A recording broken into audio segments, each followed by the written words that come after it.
Hey guys, welcome to my channel if you're new, and welcome back if you're not. Today I'm going to be painting a few studies in my sketchbook of scenes from some of my favorite Studio Ghibli movies.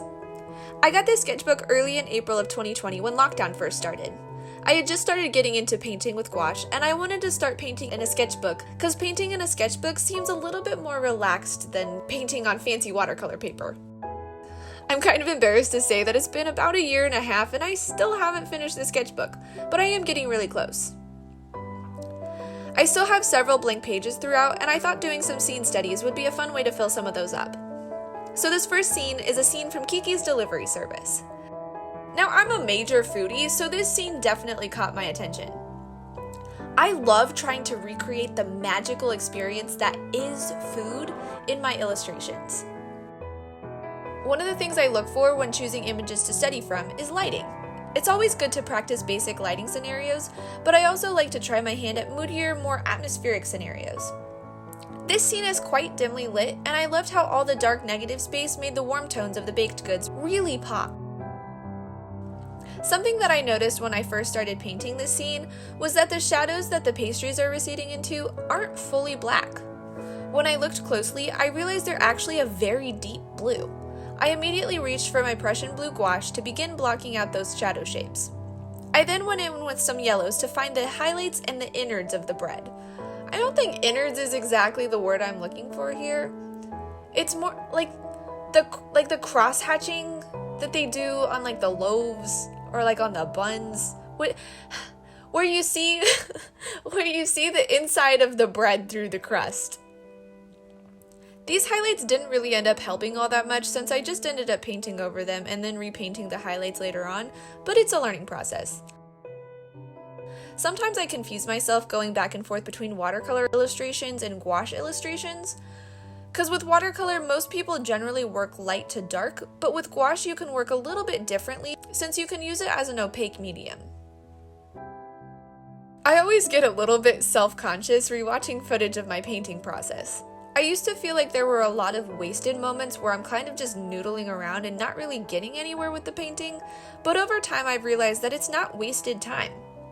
I'm constantly learning when I'm painting.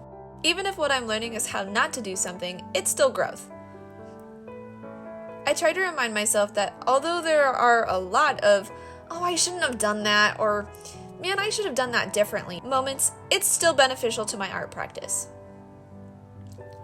Another thing I look for when I'm doing a study, especially of foods, is textures, like light bouncing off the bumps and scratches on bread and the glossy sheen on a glaze.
When I got to the highlights at the end, they just kept coming out kind of gray and gross, and it was not an appetizing look. I really wanted to capture more of the warm highlights in the reference photo, but I was really struggling. I'd been using mostly my ArtX gouache palette. I don't know how to pronounce the brand name. Is it ArtX? I don't even know. I'd been using that palette up until this point, but I was really struggling. I decided to pull out my secret weapon, which is Winsor & Newton Zinc White. When it comes to white gouache, brands really do matter. For most other things, a cheaper palette is enough to get by, especially with studies like these, but you really need a good quality white to mix the best highlights. For these last two studies, I tried to take a bit of a looser approach in painting them. I wanted to focus more on simplifying my shapes and recreating the mood of the scene in as few strokes as possible. My intention was to create more of a color key than a direct rendering. I still ended up noodling around for longer than I had planned to, but that's okay.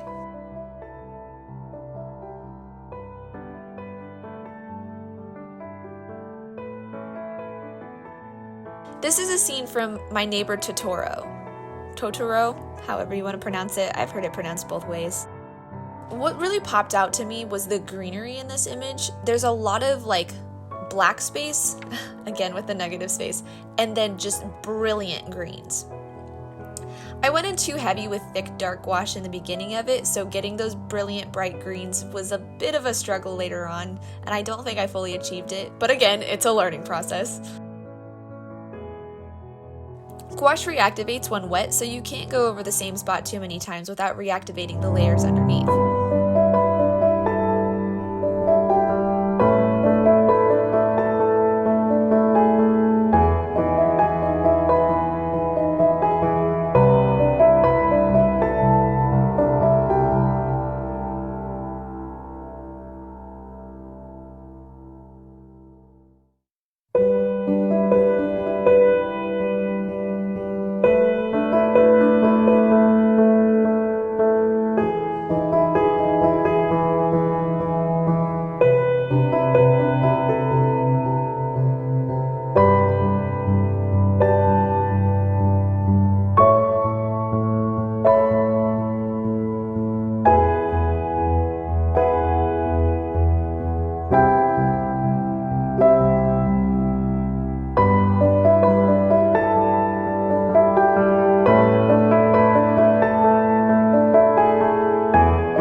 This painting is a study from Spirited Away.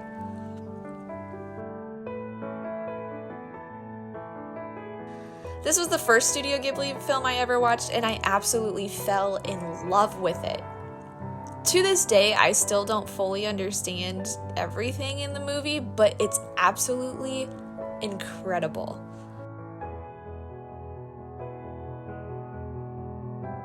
I'm very into folklore, so this movie definitely appeals to me. My aunt got me this beautiful Art of Spirited Away book for my birthday this year, so I got to paint directly from the page rather than a photo on my phone. One of the things I love about Studio Ghibli films is that no matter how magical and extraordinary the story is, there's still a very genuine realism to it. There's a vibe to Studio Ghibli movies that I have yet to see anywhere else. The stories are so genuine, and the animation is so stunning. The backgrounds are absolutely incredible, and I love the artist's attention to detail. In this scene from Spirited Away, Chihiro is riding on the train to Zeniba's house. We see this glimpse out the window, and there's a little house on an island in the rain-risen sea. It's nothing special, it's just an ordinary house. But what's beautiful about this little island is the feeling that someone lives there. We see their clothesline where they're drying their washing, and a little wooden bench under the tree. It's these little elements that make the worlds in these movies so believable. Every Studio Ghibli film I've seen has that Hyuga vibe that I absolutely adore. These films always inspire me to make my illustrations as reach out and touch it as I can. I'm actually pretty happy with how this study turned out.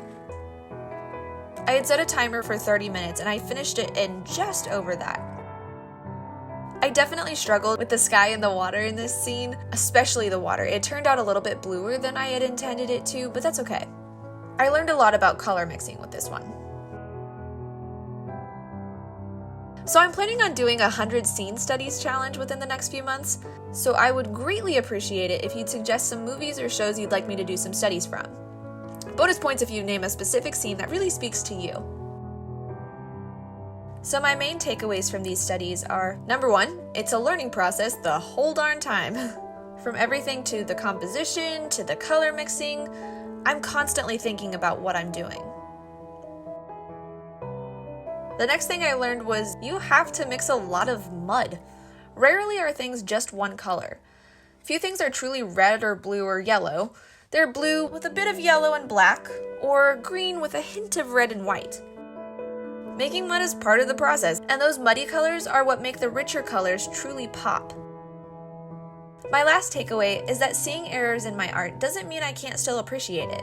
It allows me to take the knowledge of what went wrong and apply it to my next piece to hopefully make something better. Anywho, thank you all so much for watching. I really enjoyed painting these scenes, and I'm excited to do that 100 scenes challenge in the future. If you haven't seen it yet, make sure to check out my last video where I walk through 5 ways that I've grown as an artist this year. And you also get to see the trials and errors of my coffee shop illustration. Toodles!